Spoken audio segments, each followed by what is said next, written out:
नमस्कार बच्चों, सनरे coaching classes के ऑनलाइन प्लेटफॉर्म पर आप सभी का स्वागत है। और जैसा कि आपको पता है कि आपकी ऑनलाइन क्लासेस प्रारंभ हो गई हैं, उनमें शुरुआत हमने सॉलिड स्टेट ठोस अवस्था नाम के चैप्टर से की है। इसका फर्स्ट लेक्चर कल हो चुका है, सेकंड लेक्चर आज है। कल इस चैप्टर में हमने आपको ये पढ़ा दिया था कि ठोस अवस्था का जो सामान्य परिचय है वो क्या है, किसी भी पदार्थ की जो फिज़िकल स्टेट होती है उसको कौन कौन से फैक्टर निर्धारित करते हैं। उसके बाद फिर हमने बात की थी कि जो हमारे ठोस हैं उनकी प्रॉपर्टीज़ क्या होती हैं, अर्थात ठोस अवस्था के जो अभिलाक्षणिक गुणधर्म हैं उनकी चर्चा की। उसके बाद फिर बात आई थी कि हम सॉलिड्स का अर्थात ठोसों का क्लासिफिकेशन किस तरीके से कर सकते हैं। आपको हमने ये बताया था कि ठोसों को हम दो तरीके से क्लासिफाई कर सकते हैं, जिसमें एक क्रिस्टलीय ठोस होता है और दूसरा अक्रिस्टलीय ठोस होता है। ये भी हमने आपको जानकारी दी थी कि स्पेशली हम इस चैप्टर के अंदर क्रिस्टलीय ठोसों की बात करेंगे। आज हम टॉपिक को आगे बढ़ाते हैं और वो टॉपिक है आज का आपका कि क्रिस्टलीय ठोसों का जो क्लासिफिकेशन है वो किस तरीके से होता है। तो आपके सामने एक टेबल आपको दिखाई दे रही है और ये लिखा हुआ है कि क्रिस्टलीय ठोसों का वर्गीकरण। अब हम इन सभी की, इसके जो भी टाइप्स हैं, इन सभी की हम जो है ना डिटेल में यहाँ पर व्याख्या करेंगे वन बाय वन। तो आइए बच्चों देखें इसको। देखिए, क्रिस्टलीय ठोस जो हैं इनका फर्दर क्लासिफिकेशन चार भागों में होता है। एक आणविक ठोस, एक आयनिक ठोस, एक धात्विक ठोस और एक सहसंयोजी या नेटवर्क ठोस। आणविक ठोस क्या होंगे, आयनिक ठोस क्या होंगे, धात्विक ठोस क्या होंगे, सहसंयोजी ठोस क्या होंगे, उनकी क्या क्या प्रॉपर्टीज़ हैं, किस तरीके से होते हैं, वो सारी जानकारी अभी हम आपको देते हैं। बच्चों, सबसे पहले बात करते हैं हम आणविक ठोस की। आणविक ठोस का भी फर्दर क्लासिफिकेशन तीन भागों में होता है। एक अध्रुवीय आणविक ठोस, एक ध्रुवीय आणविक ठोस और एक हाइड्रोजन आबंधित आणविक ठोस। अगर हम अध्रुवीय आणविक ठोस की बात करें, या पहले हम यही समझ लें कि आणविक ठोस होते क्या हैं, तो आप सिंपल सा देख पा रहे होंगे कि वे क्रिस्टलीय ठोस जिनके अवयवी कण आप देख रहे हैं क्या है, इन सभी के जो अवयवी कण है वो क्या है, अणु है। तो सिंपल सी डेफिनेशन इसकी बनती है कि वे ठोस जिनके घटक कण सामान्य तौर पर अणु होते हैं आणविक ठोस कहलाते हैं। इनकी फर्दर व्याख्या देखेंगे आप, तो ये आपका अध्रुवीय आणविक ठोस है।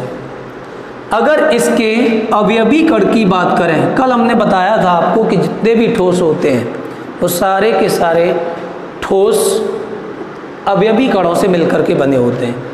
तो इसका जो अध्रुवीय आणविक ठोस है, इसका अवयवी कण है बेटा अणु। अगर हम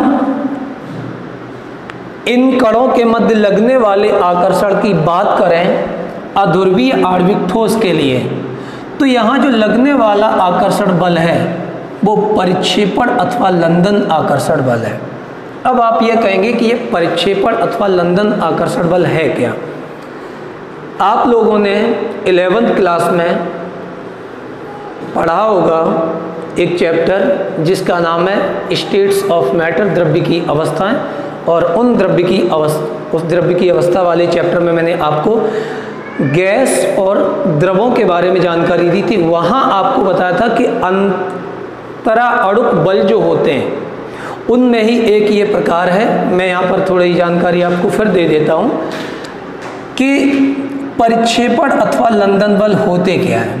देखिए, परिक्षेपण अथवा लंदन बल की बात करें तो ये आप देख रहे होंगे आर्गन। आर्गन जो है ये क्या है, एक अक्रिय गैस है, लेकिन इसको हम सॉलिड स्टेट में लाते हैं तब ये बनता है। तो जो भी अक्रिय गैसेज हैं, लेकिन जब वो सॉलिड स्टेट में आती हैं तो उनके कणों के मध्य लगने वाला जो आकर्षण बल होता है वो होता है बेटा परिक्षेपण अथवा लंदन आकर्षण बल।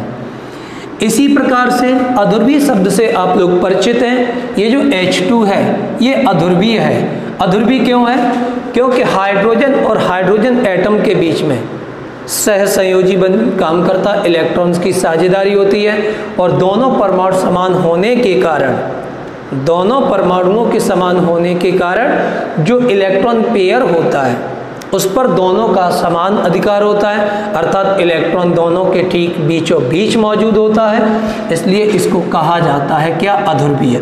अगर हाँ इलेक्ट्रॉन कहीं थोड़ा सा भी विस्थापित हो जाएगा अपने बीचों बीच से, तो निश्चित तौर पर वहाँ क्या होगा बेटा, वहाँ ध्रुवीय बन जाता है। जैसे यहाँ मैं दिखाऊंगा आपको H सिंगल बॉन्ड H, तो जो इन दोनों का साझे का इलेक्ट्रॉन जोड़ा है वो इन दोनों परमाणुओं के ठीक बीचों बीच है। तो इस तरीके से ये हमारा क्या है, अध्रुवीय। तो सिंपल सी बात, अगर आप परिक्षेपण अथवा लंदन बल की बात करते हैं तो आप समझ गए होंगे कि अक्रिय गैसों के परमाणु जब ठोस अवस्था में आते हैं तो उनके बीच में लगने वाला, और जो हमारे अध्रुवीय अणु हैं उनके बीच में लगने वाला जो आकर्षण बल होता है उसको हम परिक्षेपण अथवा लंदन बल कहते हैं। ठीक, तो अब समझ गए होंगे कि अध्रुवीय आणविक ठोस इनके अवयवी कण अणु होते हैं। अगर बंधन आकर्षण बल की बात की जाए तो परिक्षेपण अथवा लंदन बल इनके बीच में कार्य करता है। अभी हमने आपको जानकारी दी कि परिक्षेपण अथवा लंदन बल होता क्या है। अगर हम इसकी भौतिक प्रकृति की बात करें बच्चों, तो इसकी भौतिक प्रकृति होती है मुलायम। अगर चालकता की बात करें तो इनमें विद्युत का चालन नहीं होता है। विद्युत का चालन क्यों नहीं होता? क्योंकि इनके पास जो है ना फ्री इलेक्ट्रॉन्स नहीं रहते हैं। ये विद्युत रोधी हो गया। अब इनके बीच में जो बॉन्ड है उसके वो जो बॉन्ड है वो काफ़ी वीक होता है, कमज़ोर होता है। जब कमज़ोर होगा तो निश्चित तौर पर उसका जो गलनांक है वो कैसा हो जाएगा, कम हो जाएगा, और इनका गलनांक बहुत कम होता है। क्यों? गैसेज हैं तो गलनांक निश्चित तौर पर जो लगने वाला आकर्षण बल है वो बहुत कमज़ोर होता है, और कमज़ोर होगा तो बहुत कम ताप पर ही ये जो है ना अपनी स्टेट को चेंज करते हैं, इसलिए या इनका जो बॉन्ड है वो ब्रेक हो जाता है, सीधी सी बात ये है। अब हम आणविक ठोस के दूसरे प्रकार की बात करते हैं, ध्रुवीय आणविक ठोस। इसका भी अवयवी कण अणु है, आणविक ठोस है तो अणु हो गया। इसके बीच लगने वाला आकर्षण बल द्विध्रुव बल है। ठीक, द्विध्रुव बल की बात करें, जैसे यहाँ पर आपने देखा HCl। अगर हम HCl का स्ट्रक्चर आपको बताते हैं, आप लोग 11th क्लास में पढ़ चुके होंगे हालांकि इसका स्ट्रक्चर, फिर भी आप देख लें HCl। तो इसमें जो साझे का इलेक्ट्रॉन जोड़ा है वो हाइड्रोजन की तरफ ना होकर के Cl की तरफ खिसक जाता है, जिससे आंशिक रूप से इस पर धनावेश और आंशिक रूप से इस पर ऋणावेश होता है। ये जो आंशिक आवेश जो होता है इसका मान जो मूल आवेश हमारा होता है उसकी तुलना में कैसा रहता है, कम रहता है। तो ये आप देख पा रहे होंगे कि ये ध्रुवीय हो गया, ये वाला सिरा इसका धनावेशित और ये वाला कैसा हो गया, आंशिक रूप से ऋणावेशित। तो जो ध्रुवीय अणु होंगे, ध्रुवीय अणुओं के मध्य लगने वाला जो आकर्षण बल होता है उसको कहते हैं द्विध्रुव आकर्षण बल। अगर इसकी भौतिक प्रकृति की बात करें तो इसकी भौतिक प्रकृति इसकी भी मुलायम होती है, क्योंकि ये जो बॉन्ड होता है वो काफ़ी कमज़ोर होता है। ठीक, वैद्युत चालकता, विद्युत रोधी ये भी होता है, और इसका गलनांक भी कैसा होता है बेटा, बहुत कम होता है। गलनांक इस पर डिपेंड करता है कि लगने वाला आकर्षण बल किस तरीके का है, कमज़ोर है या प्रबल है। कमज़ोर होगा तो गलनांक कम होगा और प्रबल होगा तो गलनांक ज़्यादा होगा। उसकी बात आगे करेंगे। अब बच्चों बात करते हैं आणविक ठोस के तीसरे प्रकार की, हाइड्रोजन आबंधित आणविक ठोस। इसका भी अवयवी कण क्या है, अणु। लगने वाला आकर्षण बल हाइड्रोजन बॉन्ड, इससे बहुत अच्छी तरीके से आप लोग परिचित हैं कि जब कोई हाइड्रोजन परमाणु, कौन सा परमाणु, हाइड्रोजन परमाणु फोन के साथ जुड़ जाए, phone stand for FON, F मतलब फ्लोरीन, O मतलब oxygen, N stand for nitrogen. ठीक, तो जब हाइड्रोजन परमाणु से जुड़ेगा तो यहाँ पर हाइड्रोजन बॉन्ड बनता है। तो जब हाइड्रोजन बॉन्ड मौजूद होगा तो उस केस में हमारा जो ठोस होगा वो क्या होगा, हाइड्रोजन आवंधित ठोस होगा। इसका बहुत सामान्य सा एग्जाम्पल है बच्चों बर्फ। आपने देखा होगा कि बर्फ में हाइड्रोजन बॉन्ड पाया जाता है, लेकिन इसकी जो भौतिक प्रकृति इस बॉन्ड की इन बॉन्ड की तुलना में थोड़ी ज़्यादा होती है। ठीक, वो थोड़े ज़्यादा कठोर होते हैं, थोड़ा ज़्यादा मजबूत बॉन्ड होता है। हाँ, विद्युत रोधी ये भी होता है। गलनांक इसकी तुलना में तो इनका ज़्यादा होगा, लेकिन अगर ओवरऑल देखें तो इसका गलनांक भी कैसा होता है, कम होता है। तो ये बात सब लोगों को समझ में आई होगी। अब हम बात करते हैं बच्चों इसके दूसरे प्रकार की, जिसका नाम है आयनिक ठोस। आयनिक ठोस दिमाग ज़्यादा लगाने की आवश्यकता ही नहीं है। आयनिक ठोस अर्थात आयनों से मिलकर के बनते हैं। किससे? आयनों से। तो जो अवयवी कण हुआ वो बताइए क्या हो जाएगा, आयन। ठीक, आयन जो भी होते हैं उन आयनों के बीच में जो बल काम करता है वो कूलामी अथवा स्थिर वैद्युत, ये जो बल होता है वो काफ़ी प्रबल होता है अन्य बलों की तुलना में। ठीक, यहाँ जैसे आप NaCl देख रहे होंगे तो इसके बीच में जो बल काम करेगा वो कौन सा होगा, कूलामी अथवा स्थिर वैद्युत बल। अब आप कह रहे होंगे कि सर कूलामी अथवा स्थिर वैद्युत बल क्या होता है, तो ध्यान रखिएगा कि आयनों के मध्य में जो बल कार्य करता है बस उसी को कहा जाता है क्या, कूलामी अथवा स्थिर वैद्युत बल। अगर भौतिक प्रकृति की बात करें तो ये कठोर तो होते हैं लेकिन भंगुर हुआ करते हैं साथ में। इन बिंदुओं को बहुत अच्छी तरीके से समझिए। NCERT की आप एक्सरसाइज देखेंगे तो यहीं से क्वेश्चन बने हुए उसमें। भौतिक प्रकृति की बात करते हैं तो इसकी भौतिक प्रकृति कठोर लेकिन भंगुर। भंगुर जानते होंगे आपने, पिछली क्लासेस में पढ़ा होगा। भंगुर का मतलब होता है कि अगर हम किसी ठोस को पीटते हैं तो अगर वो छोटे छोटे टुकड़ों में बिखर जाए तो उसी को कहा जाता है भंगुर। ध्यान रखिएगा, कौन से ठोस भंगुर होते हैं प्रकृति में, आयनिक ठोस भंगुर होते हैं। क्या बेटा, आयनिक ठोस। आगे अगर हम चालकता की बात करें तो अगर ठोस अवस्था है तो ठोस अवस्था में ये आयनों में नहीं टूटते हैं, लेकिन जैसे ही हम गलित अवस्था में लाते हैं आयनों में टूट जाते हैं। और आप जानते हैं कि विद्युत का चालन करने के लिए या तो मुक्त इलेक्ट्रॉन होने चाहिए या फिर आयन होने चाहिए। तो ठोस अवस्था में तो आयन नहीं थे, लेकिन जैसे तो ठोस अवस्था में जब आयन नहीं होंगे तो क्या हो जाएगा बताइए, ठोस अवस्था में विद्युत रोधी। ठीक है ना। अगर हम इसको गलित अवस्था में लाते हैं, इसका जलीय विलयन बनाते हैं तो ये क्या हो जाता है, चालक हो जाता है, क्योंकि जैसे ही हम इसका जलीय विलयन बनाते हैं तो ये आयनों में टूट जाता है। ठीक, हमने बताया था कि ये बल काफ़ी प्रबल होता है और प्रबल होगा तो उसको तोड़ने के लिए अधिक ऊर्जा की आवश्यकता पड़ेगी, तो इसका जो गलनांक होगा वो कैसा हो जाएगा, उच्च हो जाएगा। अगली बात करते हैं धात्विक ठोस की। तो कोई भी धातु होती है तो मैं उसका आपको स्ट्रक्चर बताता हूँ। देखिए जो धातुएं होती हैं उस धातुओं में धातु परमाणु इस तरीके से व्यवस्थित नहीं होते कि जैसे Fe हो गया, Fe हो गया, Fe हो गया, नहीं। ये क्या होता है कि कोई भी धातु, जैसे मान लीजिए आपके पास सोडियम का टुकड़ा है, तो सोडियम का टुकड़ा होगा तो जो सोडियम जब धातु के रूप में आएगा तो उसमें वो क्या करता है कि अपना इलेक्ट्रॉन त्याग देता है।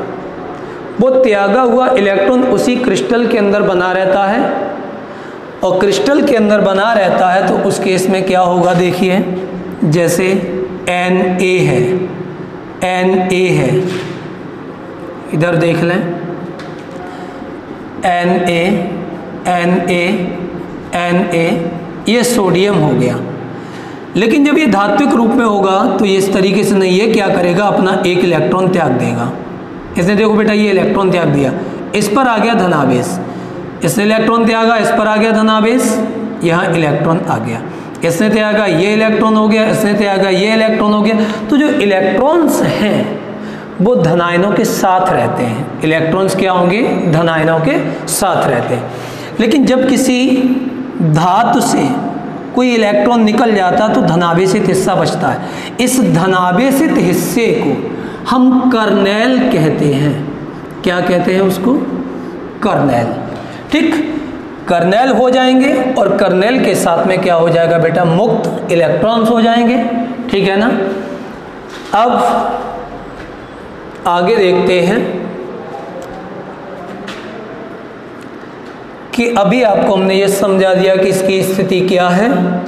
तो आप देख रहे होंगे अभी अभी कण की बात करें तो अभी अभी कण में आपको हमने बताया कि ये जो धातु आयन है इसके पड़ोस में कौन मौजूद है, बताइए। आप कह देंगे उसके चारों तरफ इलेक्ट्रॉन्स मौजूद रहते हैं। जब इलेक्ट्रॉन उसके चारों तरफ बने रहेंगे तो हम क्या कह सकते हैं कि विस्थानीकृत इलेक्ट्रॉन के समुद्र में पूरा इलेक्ट्रॉन का समुद्र सा बन जाता है। जब बहुत सारे इलेक्ट्रॉन होंगे तो क्या होगा, समुद्र सा बन जाएगा इलेक्ट्रॉन का। और उसमें क्या मौजूद रहता है बेटा, उसमें ये धनायन जिसको कर्नेल कहते हैं वो इसमें मौजूद रहता है। अगर बंधन आकर्षण बल की बात करें तो धात्विक बंध काम करता है। अब आप कहोगे सर धात्विक बंध कौन से होते हैं, तो आप सिंपल सा समझ रहे होंगे, बिल्कुल बेसिक कॉन्सेप्ट आपको बताया जा रहा है कि धातु आयनों और इलेक्ट्रॉन्स के बीच में जो बल काम करता है बस उसी को कहा जाता है क्या, धात्विक आबंध। इसके एग्जाम्पल्स आप ये देख रहे होंगे मैट। ठीक, अगर भौतिक प्रकृति की बात करें तो ये धातुएं कठोर तो होती हैं लेकिन आघात वर्ध्य और तन्य होती हैं। आघात वर्ध्य समझते होंगे आप और तन्य ये आप लोगों ने 11th क्लास में पढ़ा होगा। तन्य का आघात वर्ध्य का मतलब क्या है कि हम किसी पदार्थ को अगर पीटते हैं तो धीरे धीरे अगर वो पतली शीट में बदल जाता है तो उसको क्या कहा जाता है, आघात वर्ध्य। आघात को सह सकता है, पतली शीट में बदल जाए। तन्य का मतलब जिनके तार खींचे जा सके, और आप जानते हैं तार किनके खींचे जाते हैं, धातुओं के। ठीक, ये पॉइंट ध्यान रखिएगा धात्विक ठोस के बारे में। अगर हम इसकी विद्युत चालकता की बात करें तो ठोस और गलित दोनों अवस्था में ये विद्युत का चालक होता है और इनके जो गलनांक होते हैं वो सामान्य तौर पर कैसे होते हैं, उच्च होते हैं, क्योंकि धातुओं और इलेक्ट्रॉन्स के बीच में या धनायन और या ऋणायन होता है तो जो लगने वाला आकर्षण बल है वो थोड़ा प्रबल रहता है। ठीक, तो सामान्यतः उच्च होता है। अब बात करते हैं अब हम पॉइंट नंबर 4 की, सह संयोजक अथवा नेटवर्क ठोस। इनके घटक कण परमाणु हैं। इसका सिंपल सा एग्जांपल आप लोगों ने पढ़ा होगा। डायमंड की बात करें, हीरा की बात करें तो आप जानते हैं कि जो हीरा है ये कार्बन का एक अपरूप है। कार्बन का अपरूप है तो जब इसका स्ट्रक्चर बनता तो उसमें जो कार्बन परमाणु होता है वो sp3 संकरण के द्वारा जो कार्बन परमाणु है वो अपने पड़ोसी कार्बन परमाणु से जुड़े रहते हैं। ठीक है ना। तो क्या होता है कि इसमें बहुत सारे बॉन्ड मौजूद हो जाते हैं और जब बहुत सारे बॉन्ड मौजूद रहते हैं तो इसी वजह से जो हीरे का गलनांक होता है वो बहुत ज़्यादा होता है। ठीक है ना। बंधन आकर्षण बल की बात करें तो सह संयोजी बंध होता है। ठीक है ना। इसके एग्जाम्पल हीरा, सिलिकॉन कार्बाइड, एल्यूमिनियम नाइट्राइड, ठीक है ना, ये सब हैं। और इनकी प्रवृत्ति कैसी होती है, कठोर होती है। हमने बताया क्या कि जब हीरे का स्ट्रक्चर बनता है तो उसमें कार्बन के बहुत सारे एटम्स अपने पड़ोसी कार्बन के साथ जुड़ जाते हैं और वहाँ पर sp3 संकरण होता है। ठीक है ना। जब बहुत सारे बॉन्ड होंगे तो वहाँ एक विशाल सा अणु बन जाएगा। ठीक है ना। इसलिए इनको विशाल अणु भी कह दिया जाता है। अब उन बॉन्ड को तोड़ने के लिए बहुत अधिक ऊर्जा की आवश्यकता पड़ेगी। ठीक है ना। तो इसलिए इसका जो गलनांक है वो कैसा हो जाता है, बहुत उच्च हो जाता है और इसी चक्कर में ये कैसा होता है, बहुत कठोर होता है। ठीक। विद्युत चालकता, कोई मुक्त फ्री इलेक्ट्रॉन नहीं होता है, सारे इलेक्ट्रॉन बॉन्ड बनाने में व्यस्त होते हैं तो फिर क्या हो जाएगा, वो विद्युत रोधी हो जाएगा। लेकिन हाँ, एक समझने वाली बात यहाँ पर ये है कि कार्बन का ही एक अपरूप हीरा है और कार्बन का ही एक अपरूप ग्रेफाइट है, लेकिन ये बहुत ज़्यादा कठोर होता है, लेकिन ये कैसा होता है, मुलायम होता है। मैं आपको यहाँ पर बताऊँगा कि ये मुलायम क्यों होता है। हालांकि आपने पी ब्लॉक में लास्ट ईयर 11th क्लास में पढ़ा भी होगा, लेकिन एक बार मैं थोड़ी सी जानकारी दोबारा आपको देता हूँ। देखिए, मुलायम क्यों होता है, विद्युत का चालक क्यों होता है, ये मैं आपको समझा रहा हूँ बच्चों। यहाँ पर देखिए, मुलायम तो इसलिए होता है कि जो ग्रेफाइट का अगर आप स्ट्रक्चर देखते हैं तो उसमें क्या होता है, लेयर्स होती हैं, लेयर्स। ठीक। लेकिन इसमें क्या होता है कि एक कार्बन जो होता है उसके पास 4 संयोजी इलेक्ट्रॉन होते हैं, उनमें से 3 संयोजी इलेक्ट्रॉन तो बंध बनाने में पार्टिसिपेट करते हैं, लेकिन एक इलेक्ट्रॉन जो मुक्त हो जाता है वो उन परतों के बीच में आ जाता है। जब उन परतों के बीच में आ जाएगा तो वो मुक्त रहेगा।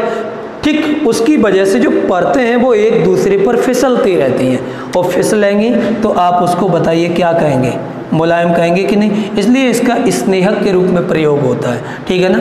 अब चालक क्यों है, समझ गए होगे, अभी बताया कि सिंपल सा कॉन्सेप्ट है, जिनके पास मुक्त इलेक्ट्रॉन हो या फिर आयन हो वही विद्युत का चालन कर सकते हैं। तो देखिए बेटा कि जो ग्रेफाइट अभी हमने बताया था कि इसकी जो लेयर्स होती हैं उनमें मुक्त इलेक्ट्रॉन मौजूद होते हैं, और वो मुक्त इलेक्ट्रॉन क्या करते हैं, विद्युत का चालन करते हैं। इसीलिए जो ग्रेफाइट है ये क्या विद्युत का चालक होता है।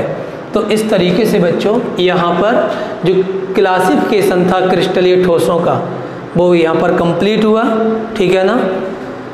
अब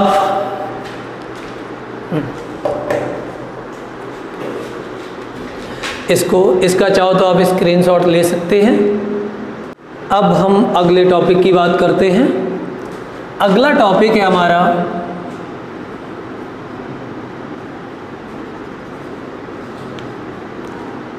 क्रिस्टल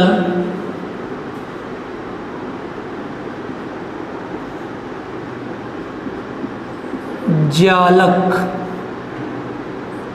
या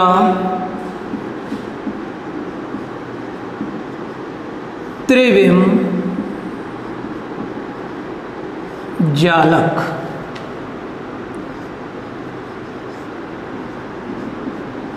क्रिस्टल लैटिस और स्पेस लैटिस। आइए बच्चों ठोसों के अंतर्गत अब हम बात करते हैं कि क्रिस्टल जालक क्या होता है। अगर हम क्रिस्टल जालक की बात करें तो पहले मैं आपको इसका स्ट्रक्चर बना के दिखाता हूँ, डेफिनेशन अपने आप आ जाएगी। थोड़ा ध्यान से देखिए इसका स्ट्रक्चर।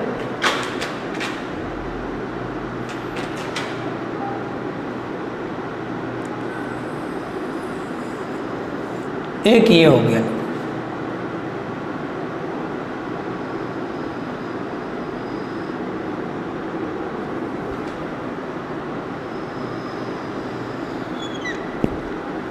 ठीक, थोड़ा सा स्पेस दीजिए, फिर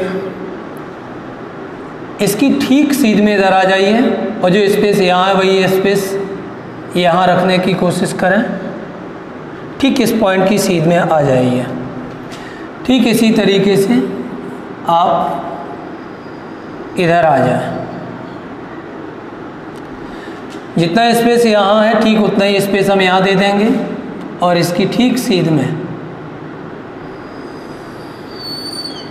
ये आ गया, ये आ गया, और बच्चों ये आ गया। ठीक बनाने की बात है। एक बिंदु ये है, एक ये है, एक ये है। ठीक इसकी सीध में एक ये, इसकी सीध में ये, और इसकी सीध में ये जालक बिंदु हैं। इनको हम जालक स्थल भी कह सकते हैं। और एक ये हो गया। ठीक, अब इधर आ जाइए। एक बिंदु ये है, एक जालक बिंदु ये है, और एक जालक बिंदु ये है। ठीक सीध में एक जालक बिंदु ये, एक ये, एक ये, एक जालक बिंदु इसकी सीध में, ये जालक बिंदु इसकी सीध में, और ये हो गया। ठीक नीचे आ जाइए।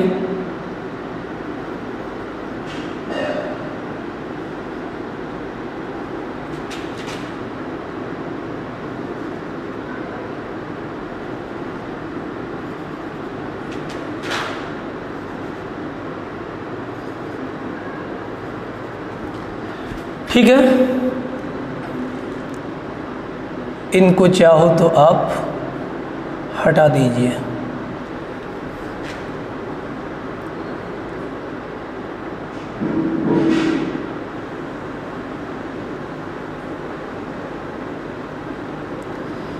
अब इन सभी जालक बिंदुओं को हम जोड़ देते हैं सीधी लाइनों के द्वारा।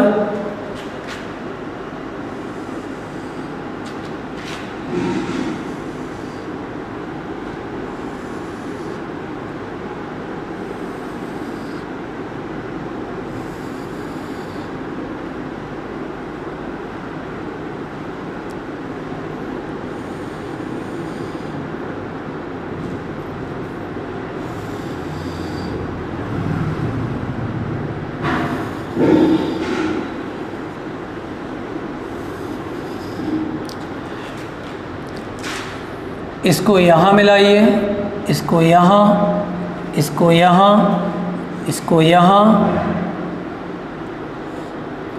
इसको यहाँ, इसको यहाँ, ये यहाँ मिल गया, यहाँ मिल गया, यहाँ मिल गया। ये जो आप देख रहे हैं ये क्रिस्टल जालक आपका बना।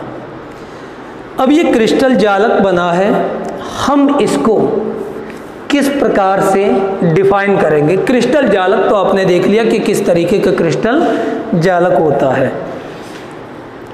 अब यहाँ आप ये समझ लें, डिफाइन करने के लिए थोड़ा ध्यान दें। ध्यान ये दें कि ये जो बिंदु आपको दिखाई दे रहे हैं ये जालक बिंदु हैं। क्या है? जालक बिंदु।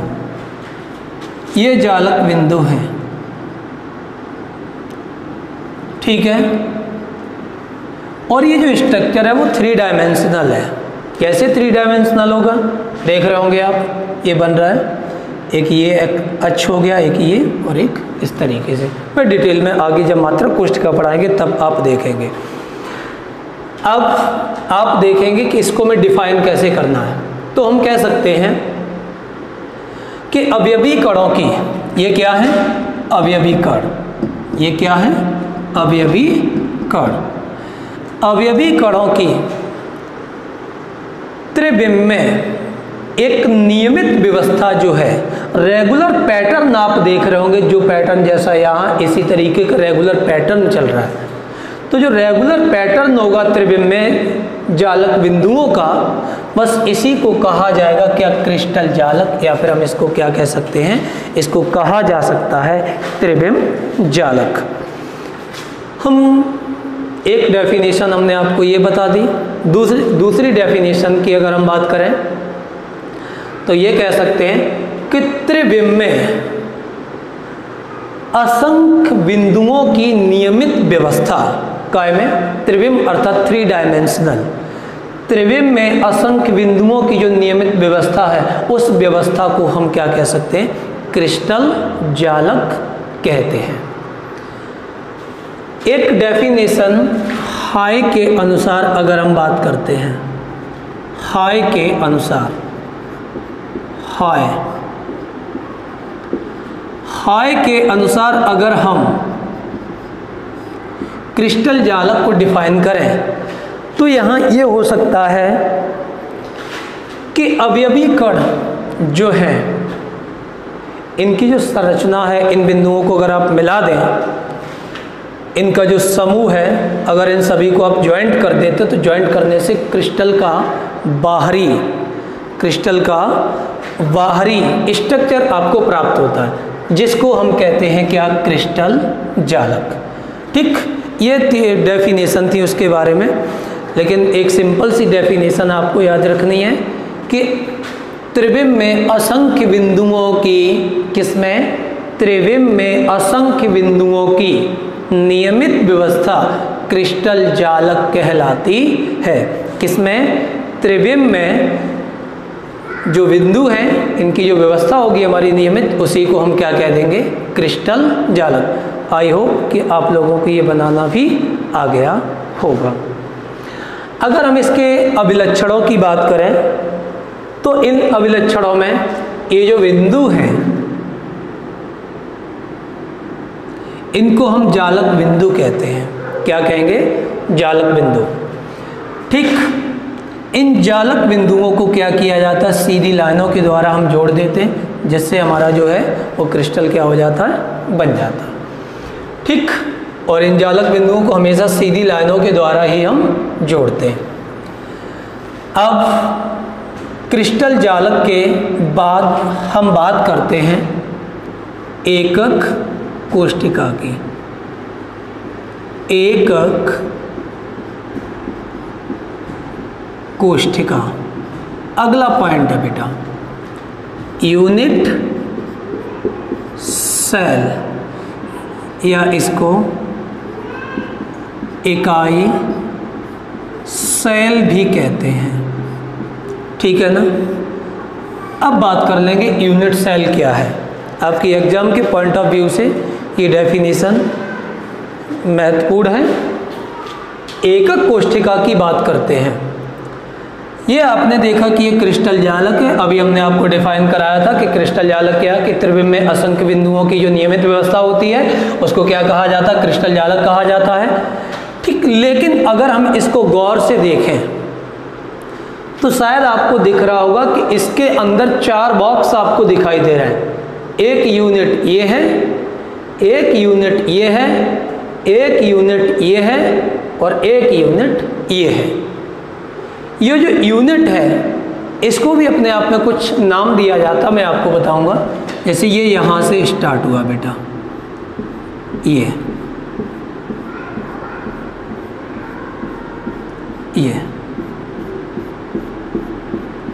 इस तरीके के आप देख पा रहे होंगे कि 4 यूनिट इसके अंदर मौजूद हैं।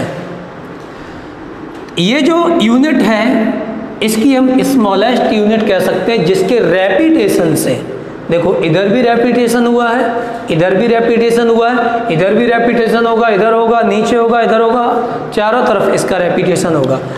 तो क्या है कि जो ये आप यूनिट देख रहे हैं इसके रेपिटेशन से हमारा क्या बना है, क्रिस्टल जालक बना है। तो ये जो यूनिट है बच्चों, इसी को कहा जाता है इकाई सेल। क्या कहा जाता है, इकाई सेल।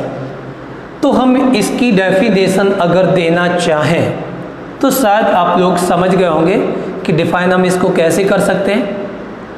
ये कह सकते हैं कि किसी क्रिस्टल जालक, ये पूरा आपका क्रिस्टल जालक है, इस क्रिस्टल जालक की जो रिपीटेड यूनिट होती है, पुनरावर्ती यूनिट होती है, अर्थात जिसको बार बार रिपीट करके हम क्रिस्टल को प्राप्त करते हैं, उसी यूनिट को कहा जाता है क्या, एकक कोष्ठिका। ध्यान दीजिए, फिर एक बार मैं आपको बता रहा हूँ कि ये रहा आपका क्रिस्टल जालक।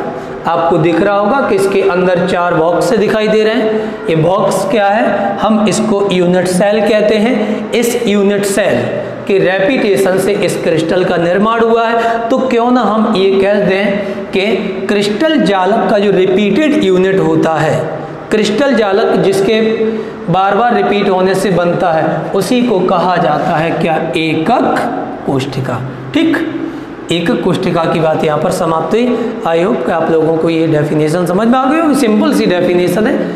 ठीक, अब आगे चलते हैं, एकक कोष्ठिका के लक्षणों की बात कर लें। ठीक, इसके बारे में थोड़ी आपको जानकारी दें। एकक कोष्ठिका आप थोड़ा ध्यान से देखिए कैसे बनेगी। आगे के लेक्चर्स में इसकी काफ़ी ज़रूरत पड़ेगी। ठीक, ये हो गया। इसको यहाँ टच करिए, इसको यहाँ टच करें, इसको यहाँ टच करें, इसको यहाँ टच करें। ठीक है, अभी आपको बताया था कि 3D कैसे होता है, वो देख लीजिए। इसी का तो रिपीटेड यूनिट है ये देख लीजिए आप।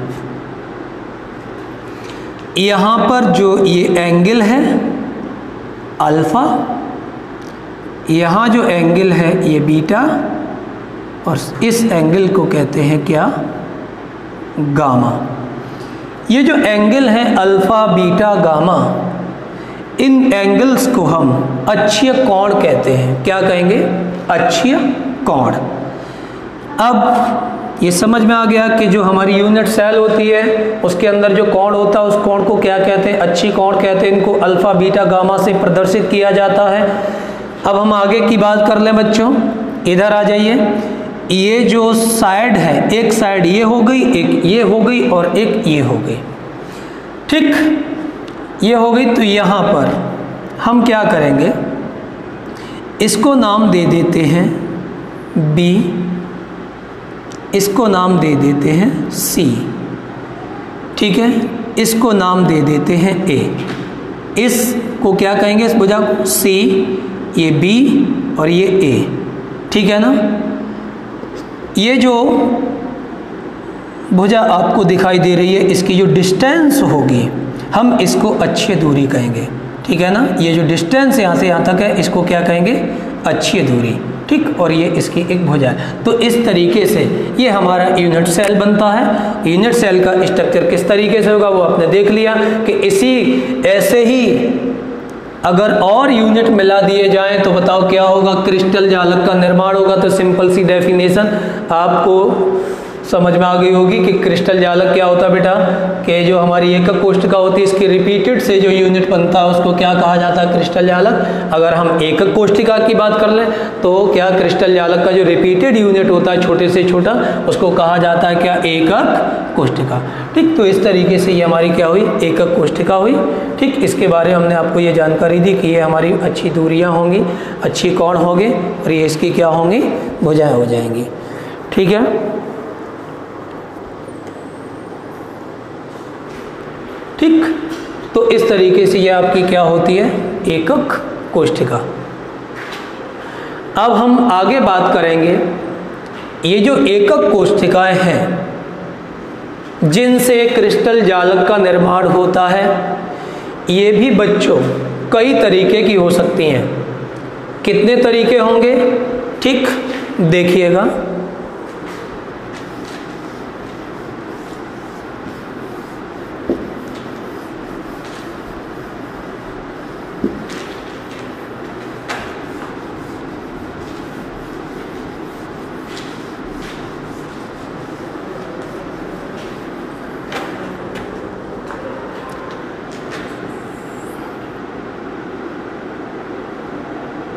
एकक कोष्ठिका,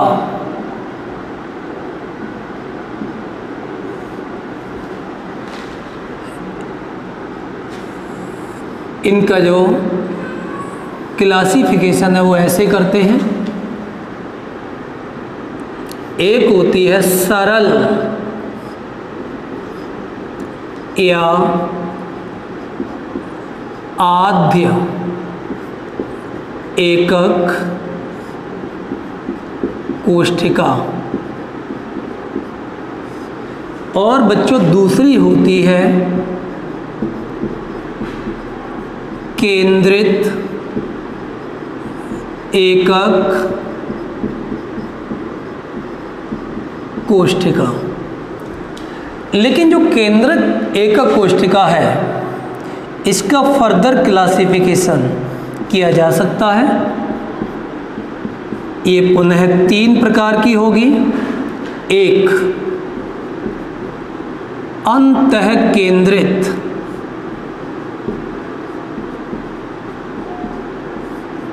एकक कोष्ठिका, एक होती है फलक केंद्रित एकक कोष्ठिका, और एक होती है अंत्य केंद्रित एकक कोष्ठिका। आइए एक एक करके इन सभी को समझ लेते हैं। सरल या आद्य एकक कोष्ठिका क्या है, इसको इंग्लिश में क्या कहेंगे, सिंपल और प्रिमिटिव यूनिट सेल। एकक कोशिका के सामान्य परिचय भी आपको मैंने करा दिया कि किस तरीके से एकक कोशिका बनती है। अब हम एक एक की जानकारी ले लेते हैं। देखिए बच्चों, सरल या आद्य एकक कोशिका क्या है? देखें,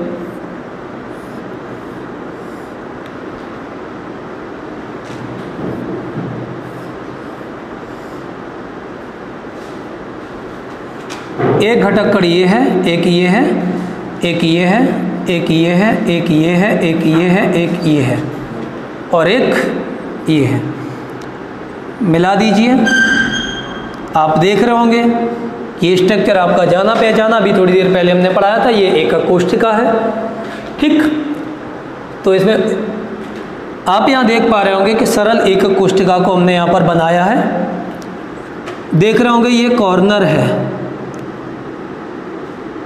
ये भी कॉर्नर है, ये भी कॉर्नर है और ये भी कॉर्नर है, ये भी कॉर्नर है, ये भी कॉर्नर है, ये कॉर्नर है, ये भी कॉर्नर है।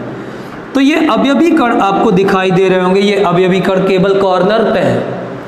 अगर अवयवी कण केवल कोनों पर मौजूद होते हैं तो ऐसी एकक कोशिका को सरल या आद्य एकक कोशिका कहा जाता है।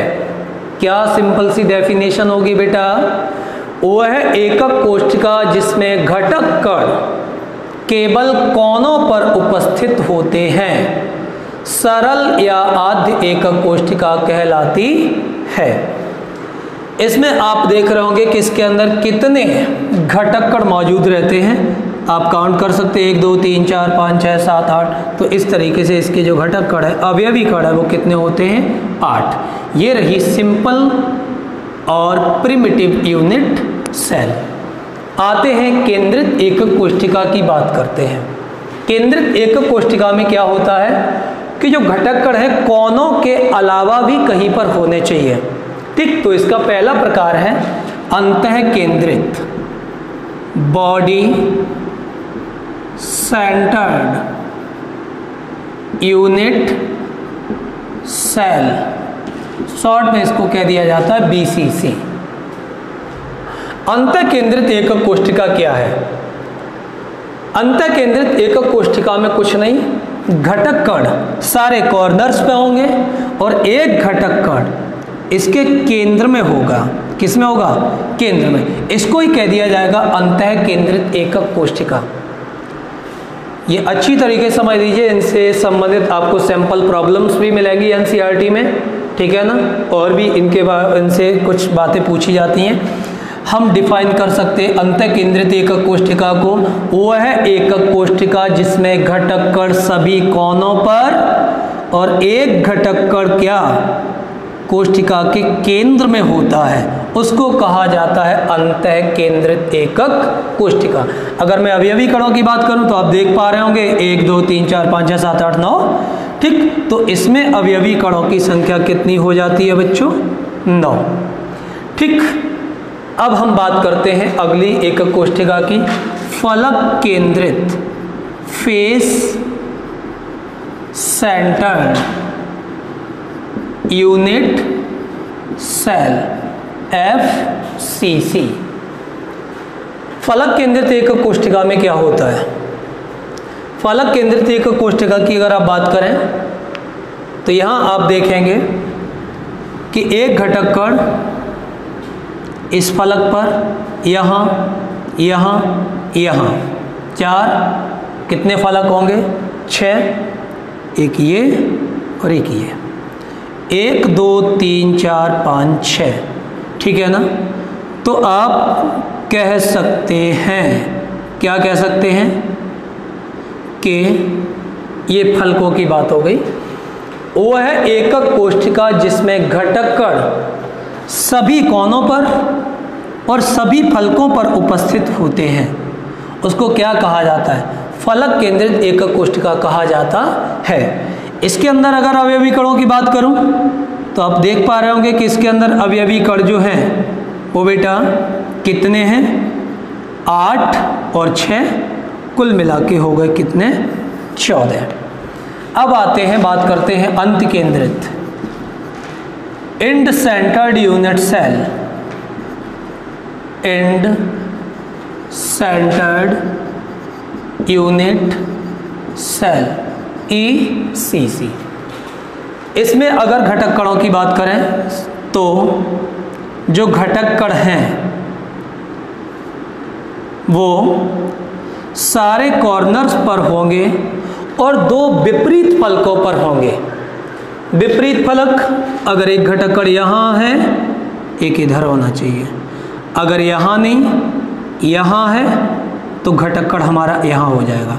तो सिंपल सी डेफिनेशन इसकी हो जाएगी कि वह एकक कोष्ठिका जिसमें घटक कण सभी कोनों पर और दो विपरीत फलकों पर मौजूद होते अंत केंद्रित एकक कोष्ठिका कहलाती है। इसमें अवयवी कणों की संख्या 8 और 2 10। तो इस तरीके से बच्चों आज की क्लास में आपने देखा कि क्रिस्टलीय ठोस जो होते हैं, क्रिस्टलीय ठोस, उनका क्लासिफिकेशन किस तरीके से होता है, उनको उस टेबल को अच्छी तरीके से पढ़िए। NCERT की एक्सरसाइज जो होगी उसमें वहाँ से क्वेश्चन पूछे जाते हैं। उसके बाद हमारा क्रिस्टल जालक आया, क्रिस्टल जालक के बारे में हमने जानकारी दी। उसके बाद में एकक कोष्ठिका आई, एकक कोष्ठिका को डिफाइन किया, और उसके बाद में एकक कोष्ठिका के कितने प्रकार होते हैं और किस तरीके से इनको विभाजित किया जाता है वो हमने आपको बताया, और उन सभी एकक कोष्ठिकाओं के बारे में जानकारी दी। ठीक, अब इनका कंट्रीब्यूशन कितना कहाँ होगा, ये सारी बातें अगले लेक्चर में होंगी।